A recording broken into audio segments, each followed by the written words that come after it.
আমাৰ ৰামদিয়াত এখন ডাঙৰকে পূজা হয় যদি এই জগদ্ধাত্ৰী পূজাখন ইয়াতে আমাৰ বিভূচাৰক লগ পালো। নমস্কাৰ, মই জ্যোতিৰ্ময়। ৰাতিপুৱাই প্ৰায় 9:30 মান বজাত মই আহিলো সেৱা কৰিব। ইয়াতে মানুহৰ যথেষ্ট ভিৰ হয়, গতিকে সেৱাটো কৰি লওঁ প্ৰথম। পূজাৰ বাৰু ডাঙৰ সৰু একো নাই, চব একে, কেৱল কি দোকান পোহাৰ বেছি থাকিলে পূজাখন ডাঙৰ বুলি কোৱা যায়। এইখন পূজাত অকনমান সময় থাকি আমাৰ গাঁৱৰে আন এখন পূজালৈ আহিলো। ইয়াতে সেৱাটো কৰি পুনৰ আহিলো এইখন পূজাত। পুষ্পাঞ্জলি ল'ব হৈছে, ৰাইজৰ লগতে ময়ো ললো। তাৰে পিছত পূজা অনুষ্ঠিত হোৱা ফিল্ডখনতে সকলোৱে ভোগ খালে আৰু বয়সস্থ মানুহবিলাকক ইয়াতে এনেকে বহিব দিছে। আমিও ভোগ খাম বুলি ৰখি আছো। মানুহ প্ৰায় ঘৰত গ'লে আমি এতিয়া লাষ্টত খালো। বাকী যি নহওক ভোগটো মেইন।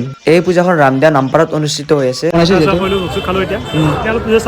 আৰু 102 বছৰ আগৰে পৰা এই পূজাখন অনুষ্ঠিত হৈ আহিছে। ইহঁতে ভিডিঅ'ত উঠে বোলে, সকলোকে দেখাই দিলো। আপোনালোকেও আহিব চাব পূজা। বহুত দিনৰ মূৰত বন্ধু এজন লগ পাইছিলো, তাৰ লগতে অকনমান কিবা কানি খাই আহিছিলো এইটো ফালে। আমাৰ হাজো ৰামদিয়াত চাব হৈছিলো জগদ্ধাত্ৰী পূজা আৰু ইয়াতে এখন ইউনিক দোকান দেখিলো, তো আপোনালোকক দেখুৱাম বুলি ভাবিলো।